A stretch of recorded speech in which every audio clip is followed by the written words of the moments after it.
Pemirsa Surabaya TV, dimanapun Anda berada, berbahagia bersama dengan kami dari Surabaya TV. Terima kasih atas segala kesetiaan Anda yang selalu mengikuti dialog-dialog Surabaya TV. Berbahagia pada hari ini telah hadir bersama dengan kita Bapak Dr. Andes Ahatoni MSI. Beliau adalah Wakil Ketua DPRD Kota Surabaya.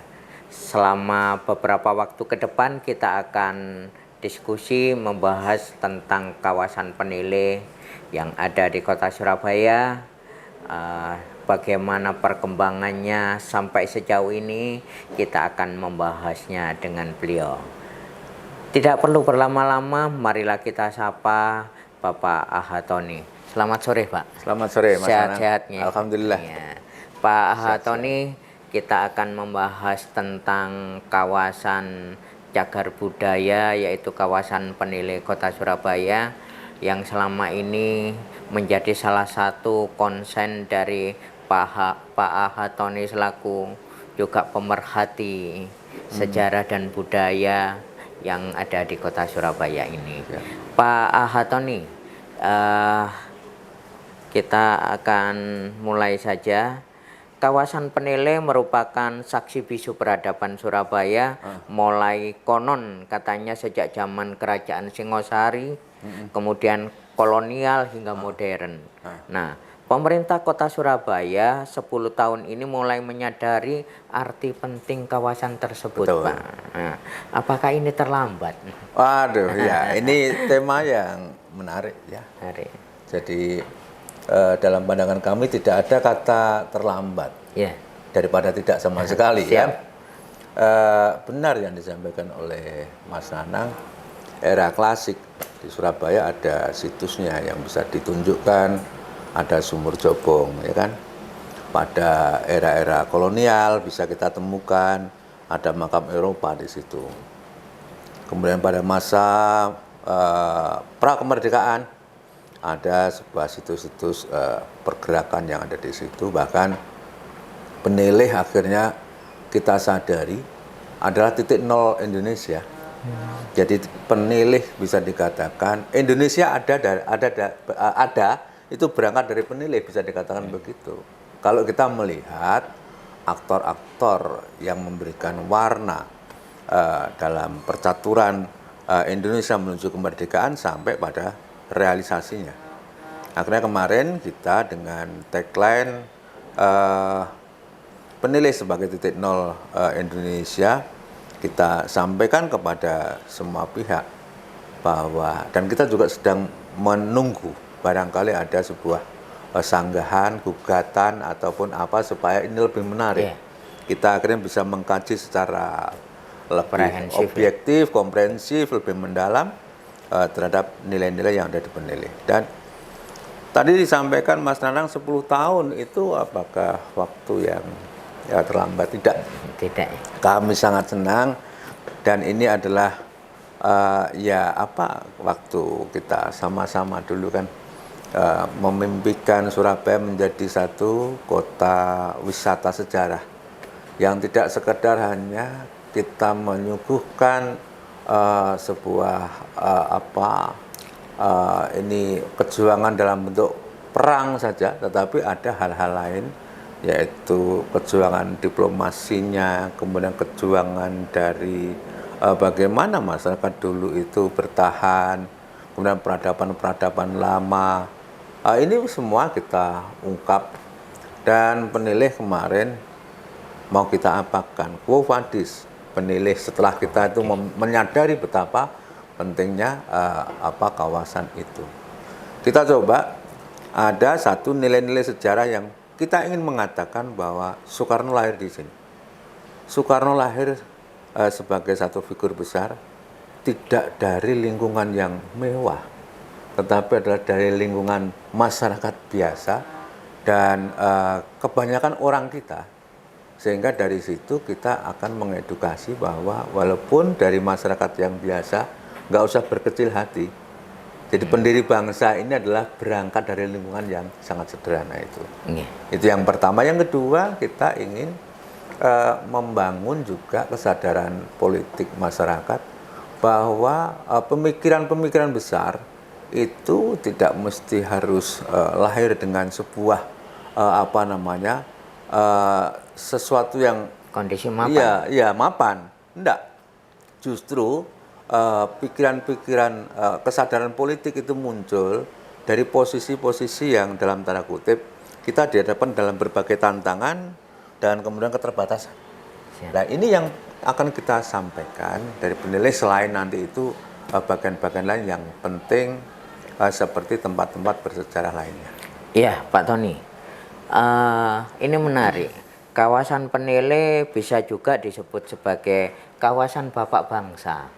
Nah, karena banyak bapak bangsa yang lahir dan proses di sana. Ya. Nah, api nasionalisme juga bersemai dari kawasan tersebut. Bahkan dari satu tempat yang disebut dengan rumah kos-kosan. Nah, ya. Ini komentar Bapak bagaimana?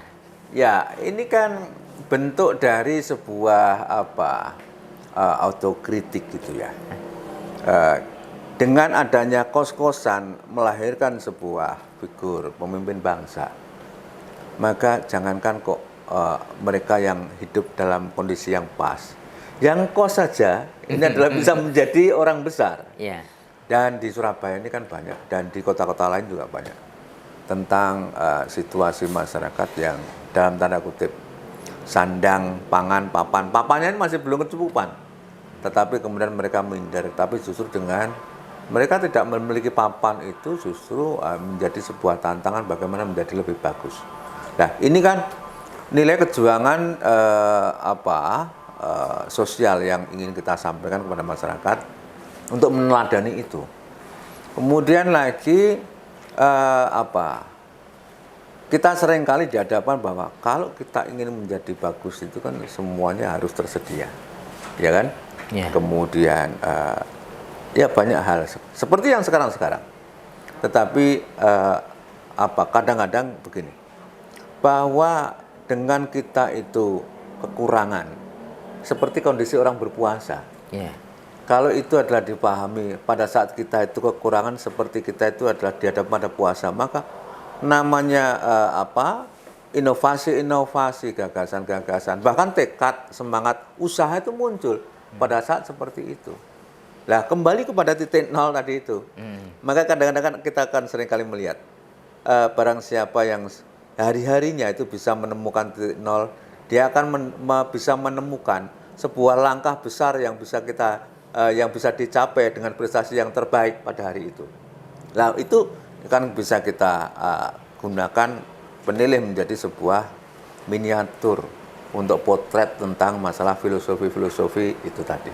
Ya, Pak Tony, tadi disebutkan bahwa rumah lahir Bung Karno, rumah kos Cokro Aminoto, rumah Ruslan Abdul Ghani, makam Penilai, Masjid Jami Penilai, kemudian makam Nyi Cempo, Sumur Jobong, Langgar Dhuwur, itu kan merupakan bukti nyata dari tingginya peradaban di kawasan tersebut. Ya. Pertanyaannya, Pak, bagaimana cara mengintegrasikan semua itu sehingga menjadi satu rangkaian sejarah yang menarik dan diminati oleh wisatawan? Ya, begini.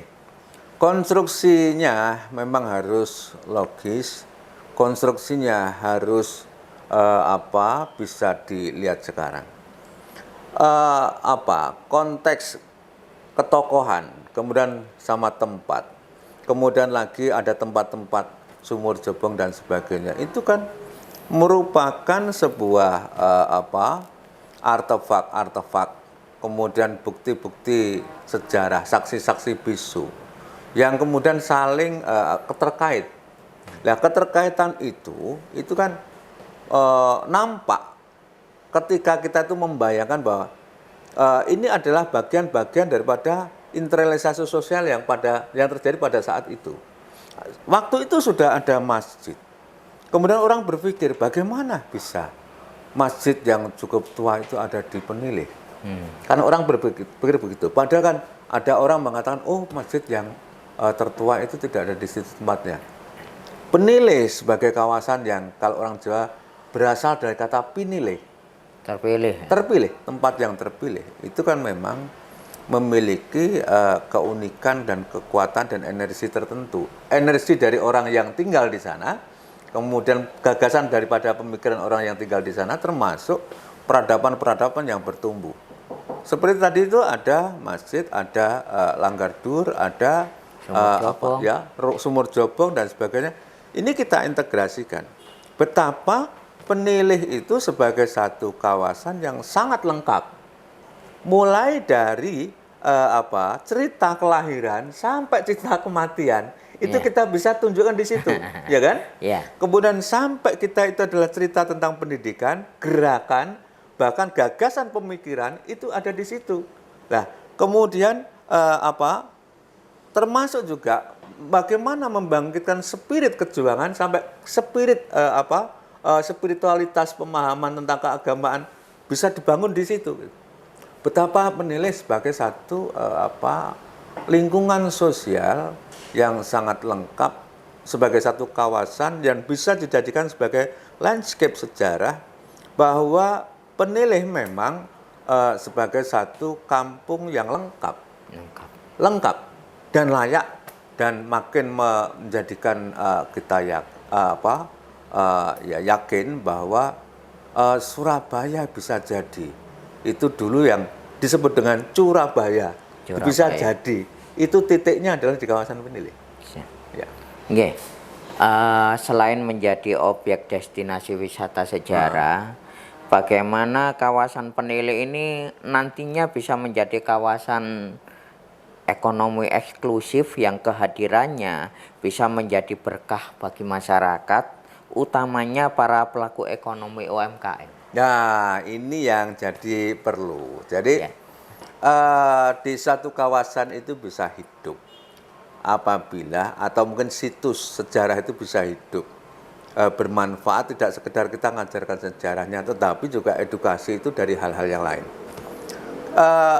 Kita sudah memberikan informasi kepada khalayak bahwa Penilih sebagai satu tempat yang penting. Terhadap informasi itu banyak orang yang datang.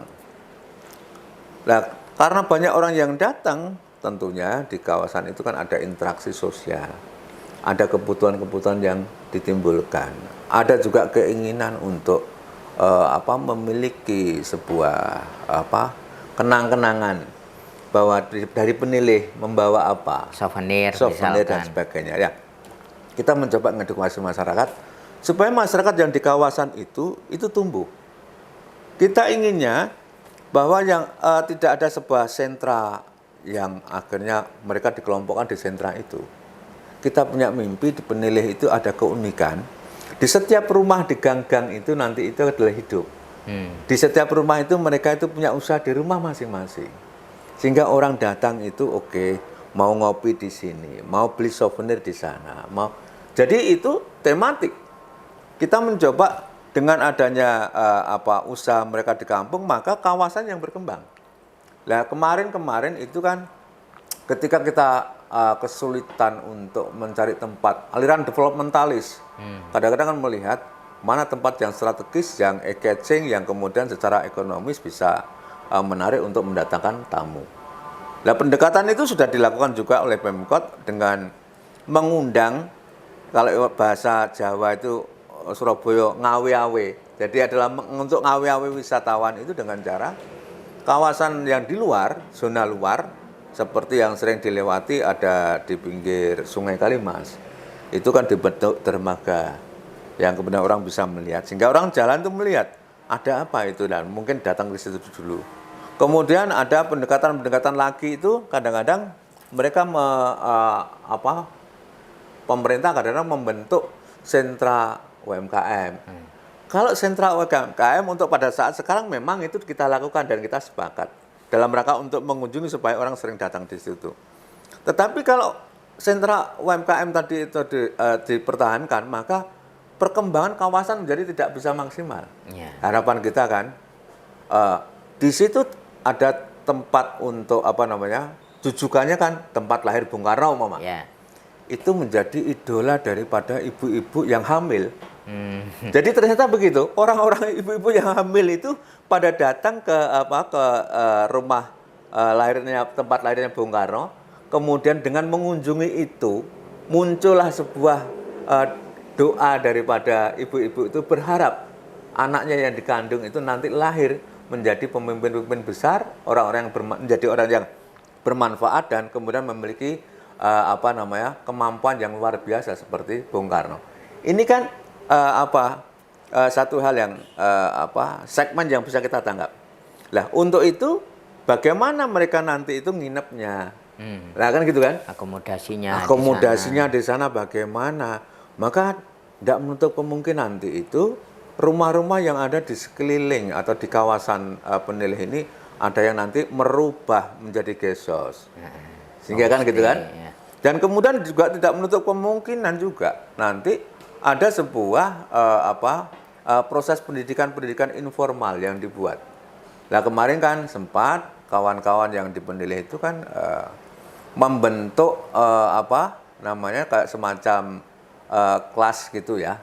Jadi namanya kemarin itu dikasih untuk study club, penilai study club. Nah, itu pun juga mereka datang ke situ dari berbagai kampus. Kalau mereka diskusi dan sebagainya di mana-mana sebetulnya bisa. Tetapi dengan datang di penilai itu ada cita rasa yang berbeda. Seolah-olah diskusi yang dia lakukan itu merefleksikan, mengulang seperti diskus yang dilakukan oleh Mbah Cokro bersama para muridnya. Nah, ini yang terjadi. Nah, itu spirit-spirit itu yang ternyata yang kami lihat muncul dan itu menjadikan kelangenan dan menjadikan mereka ingin menunjukkan kepada komunitasnya bahwa mereka memiliki pikiran besar. Sehingga pasca mereka hadir di penilai study club, kadang-kadang kembali lagi dengan gagasan baru karena begitu pulang dia lalu terdorong untuk membuat gagasan-gagasan yang lebih maju. Terinspirasi begitu ya. Betul.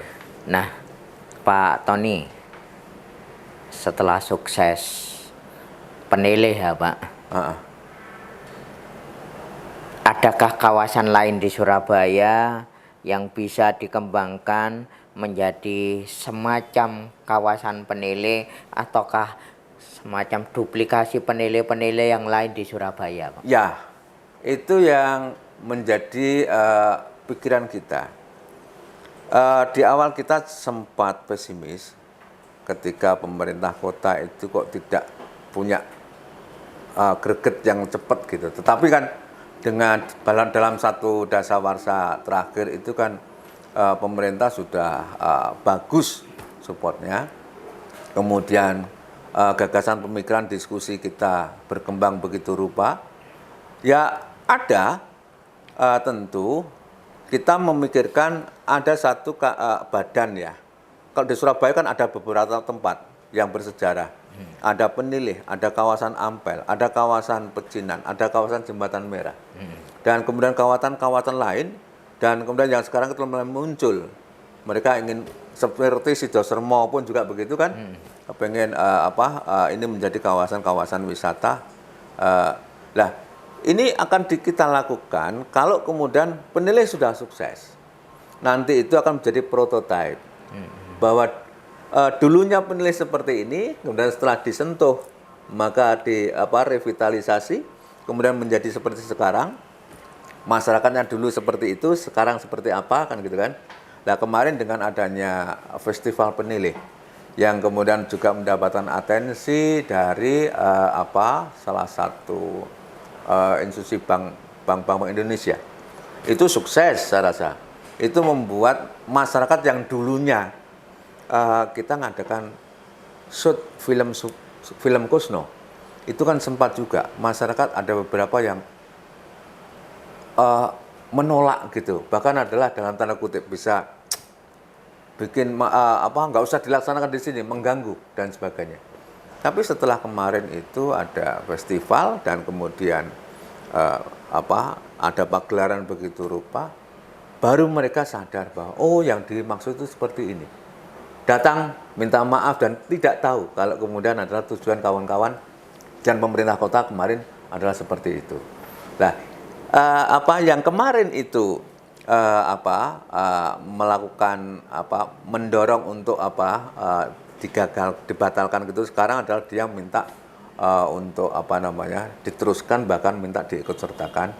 Dengan begitu kita membaca bahwa tingkat partisipasi masyarakat di penilai itu cukup tinggi. Nah, dengan begitu kalau kita itu mendorong orang yang sudah punya kemauan, maka kita lebih mudah. Repotnya itu kan ada orang punya kemampuan tetapi tidak punya kemauan, kan gitu kan?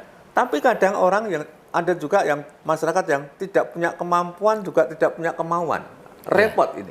Tetapi di penilai, kalau dulu kan tidak nampak ada kemauannya, tapi juga tidak nampak ada kemampuannya. Tetapi setelah diedukasi, sekarang itu kemampuan dan kemauannya nampak jelas. Ibaratnya kata kita melepaskan gitu, mereka sudah bisa jalan sendiri. Berarti mereka sudah merasa mendapatkan apa yang diharapkan. Ya, betul. Ya. Ya, pemirsa Surabaya TV, dialog kita ini sangat menarik karena menyangkut Surabaya dahulu, sekarang, dan masa depan. Tetapi pada akhirnya waktu juga yang akan memisahkan kita. Namun yakinlah bahwa ini bukan akhir dari perjumpaan kita. Kita masih bisa akan berjumpa pada sesi-sesi berikutnya. Akhir kata kami undur diri dan kami sampaikan terima kasih kepada Bapak Tony. Semoga nanti kita bisa ketemu di sesi-sesi berikutnya, tentu saja dengan tema-tema dialog yang menarik lainnya. Terima kasih, tetaplah setia bersama dengan Surabaya TV. Makasih Pak Tony. Sama-sama Mas.